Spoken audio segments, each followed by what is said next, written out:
What's up guys, welcome back to the channel. Now I am out at Finke at the moment in Alice Springs, my favourite event of the year, here to watch the Finke Desert Race. But we're talking about this episode. Before we get into it, I just want to remind you guys about the NAV Giveaway. There's literally only 2 weeks left, so if you want to get in the competition for that, to get flown out to the Build Not Ball workshop, come and spend a week with us building the car, then we go on a trip and you get to take the thing home for yourself. Pretty epic prize. Sticker shirts, sticker pack or a t-shirt to get in the draw.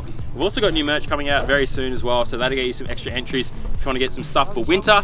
Otherwise, you're going to enjoy the race and you're going to enjoy this episode.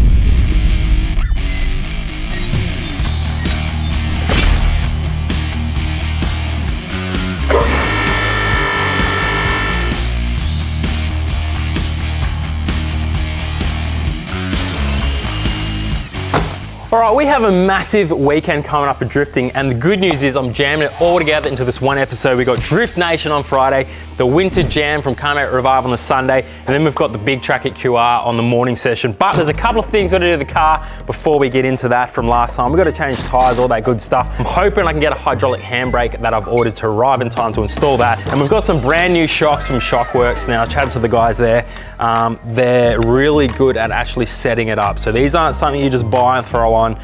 You speak to the guys about what you're doing, what car you've got, what bits are on it, what sort of drifting you're doing, and they've actually set these up and valved them to suit my car.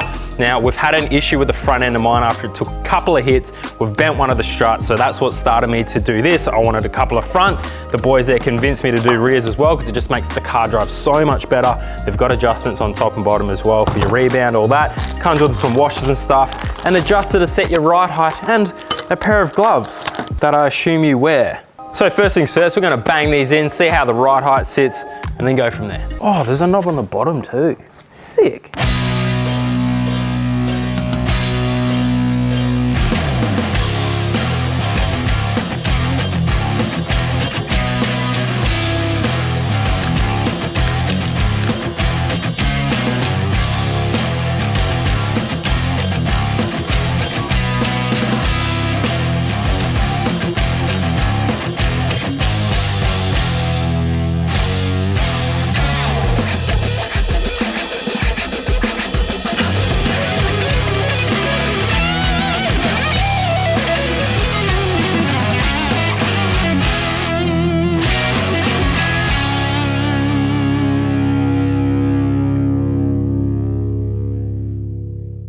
Okay, well the new coils are in. I gotta say that's probably the easiest set of springs shocks that I've ever put in a car. A couple of bolts on the top, a couple on the bottom, same with the back, super easy. But now I've gotta set the ride height, kind of match it to the last ones, but the spring rates are obviously different. The rear needs to come down, I reckon about 30 mil, because that was pretty close. So I'm gonna wind that one down. The front one's a tricky one because, I mean, I don't want it too low because it kind of hits the bottom of the trailer, but I think there's too much camber, which will bring the wheel out a bit. I might throw a spacer on to try and flush this up a bit because it's always been a bit of a deep guard. But the rear does need a little adjustment. Might leave the front as it is for now, and then we'll be sitting sweet. The next day. It's arrived. The handbrake kit. So hydraulic handbrake, why have I done this? At the current stage, there is a cable handbrake, and the last time I went drifting, only one side was locking up. Pain in the butt, so I thought I'd bite the bullet. It's not that expensive, less than $1,000 all this, and you get separate calipers. So it's basically an independent system, which means you can still use clutch, left foot brake as well, and it's basically a hydraulic handbrake we're gonna be installing today. So brackets from GK Tech, comes with all braided lines, little slave cylinder, master cylinder, and then wheelwood brakes. So it's pretty simple. Throw the brackets on, that attaches the calipers, then we throw the handbrake inside the car, do a bit of bleeding of the brake system, hook up all the lines, and that's it. We have also put in diff bushes as well, so I've gone for solid spaces in the diff, so that's all corrected. New suspension, new handbrake, new diff bushes, and we have 3 events this weekend of drifting, so super excited, which means we've got to get this stuff in the car ASAP or I'm not going anywhere, so let's rip into it. There we go, it's the boy. Look, Mom, I did it.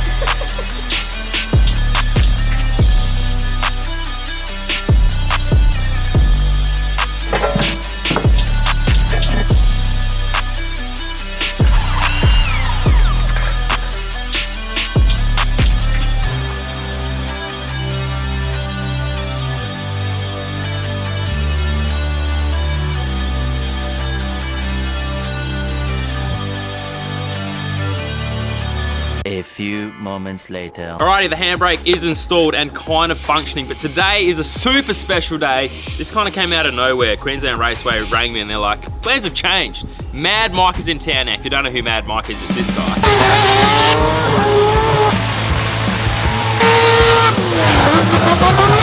He is a world champion drifter, and we're just going to the track and he's given us a bit of a training session today. So he'll give us some pointers and that, just super exciting because he is a world class. He came from Crusty Demons, he did dirt bike stuff, and now he's one of the best drifters in the world. Absolute rotary genius, and he's built this Lamborghini drift car, which is pretty epic too. So it'd be sweet to be on the track with him today. So let's run down and see how we go. Good to see you back in Oz, dude. Yeah, man. Pleasure to meet you as well. Thank you. So this day kind of popped up out of nowhere. There was Drift Nation happening, and then the guys at Raceway rang me and said, "Man, Mike's coming down." I was like, "Yeah." So what's today about? Just a bit of a... we were meant to be here, we were here for Drift Mitsuri. Obviously, huge drifting. I think there's 250 cars out here. Yep. We had Popeye, which we built in the Mad Lab back home. We sent over for TQ. He wants to learn how to drift. He's got perfect playground out here. Yeah. And then this car, Radbull, got stuck. We had huge storms in New Zealand. Got stuck in the floods. So I missed the event. And then this car needs to go back to New Zealand, but I'm like, man, before I send it back, I need to come back to Australia. I need to do something. So, like, literally on Monday, we announced we're going to do a limited spots, bit of a drift school with me and Link, and then we'll do a bit of a night drift at night, and managed to fill up all the spots. So awesome, dude. For people that don't know on the channel, man, you got a massive plethora of awards in that, world-class drifter. You're a rotary man at heart. Yep. You built the Lambo drift car. I saw a bit of that. That's pretty awesome. So he's got tons of experience behind him, and I'm first year into drifting, but I froth the sport, so hopefully we can pick up some tips today. Yeah, and, well, I mean, like, drifting's one. The cool thing about drifting is there's so many different levels. Yeah. But it's almost like skateboarding, and I came from freestyle BMX, freestyle motocross, and BMX, and all those sports where it's not about going to the X Games and winning all the gold medals, and I mean, that's one way to get successful and get your name out there. But you look at some of the arguably the most followed, skaters. And freestyle motocrossers, the guys, they don't even compete. Now with social media, Instagram, Facebook, all the TikTok and stuff, it's just blowing up on how easy it is for the millennials and people that you want to aspire to be able to follow you. You've made a career out of it, which is sick. Yeah, like coming from little New Zealand, and I never met my father, growing up on a pretty limited freaking budget. I thought mum was a baller because we'd freaking have a new house every year. New bedroom, freaking set up my posters on the wall, but the mum just on the hustle, self-taught mechanic, man. If I wanted something, I had to build it myself, and I got into rotaries, not because they were cool and different, it was just they were cheap, loud, obnoxious, fun and fast, dangerous. That's it, right. Pleasure driving today, let's go for a rip.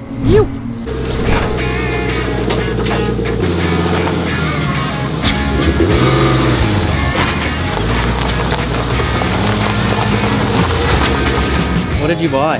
Everyone seems to recommend as the best learner car you can get, which is a Nissan 350Z, stock motor, V6, full GK Tech lock kit, hydro, race seats, ready to go.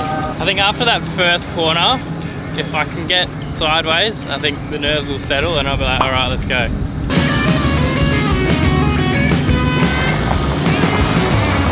What do you mean, different shades of blue going on? I said the same thing earlier. I was like, there's 3 different shades of blue going on.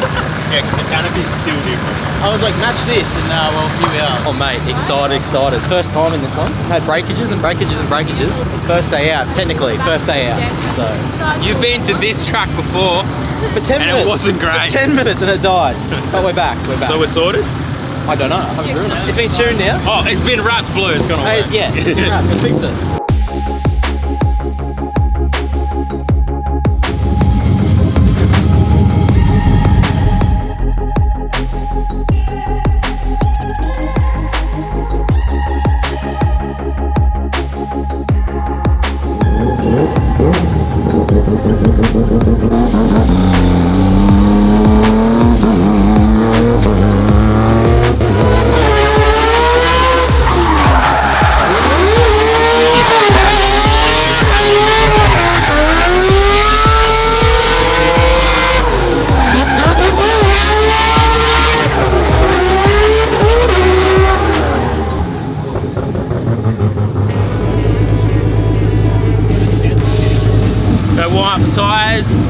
Couple of easy laps.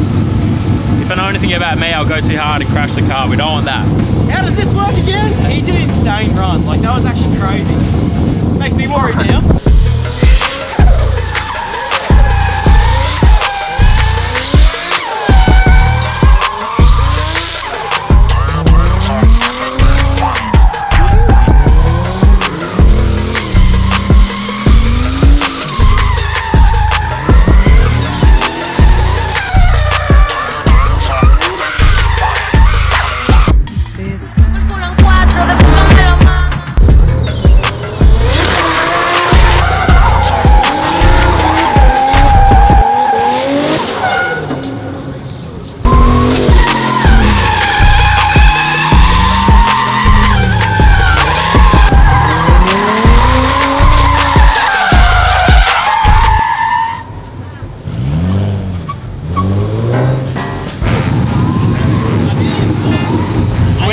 When you clutch kick, just let go of the wheel and it'll go to its lock it needs.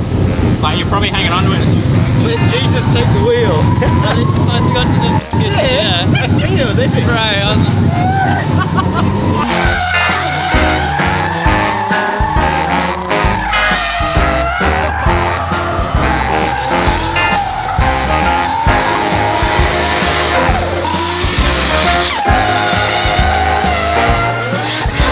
Has he got a cone under there?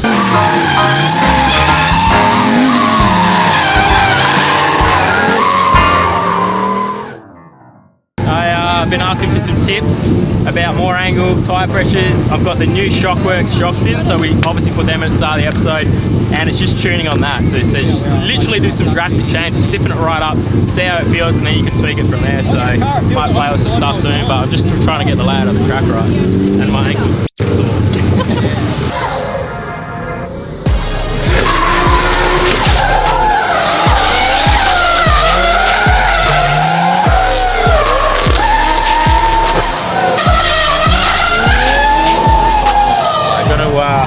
Stiffen up the shocks just to see what happens, and he reckons for this track I'm going to drop 10 out the back PSI to grip it up, because this corner I keep over rotating, so I just want to grip up the rear a bit more because I'm coming in so hot, and just see what happens. He said just try.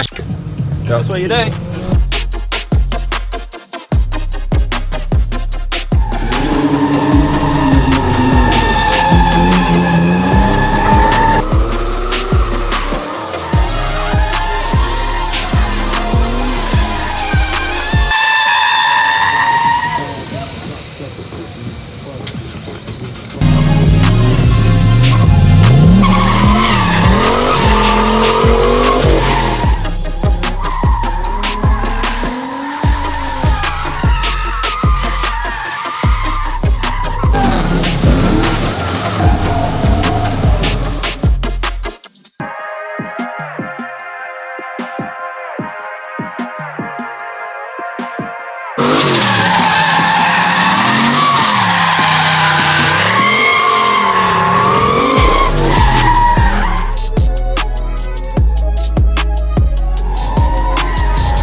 As you add heat to tyres, they get more PSI. That feels like 50 in there. Woo! Anyway, the day's done. And it went really well. The car didn't break, didn't get hot. I hit one barrier once, and it, a little scratch, but it should be right. So, we have Winter Jam on Sunday, 2 days away, get a couple of nights sleep.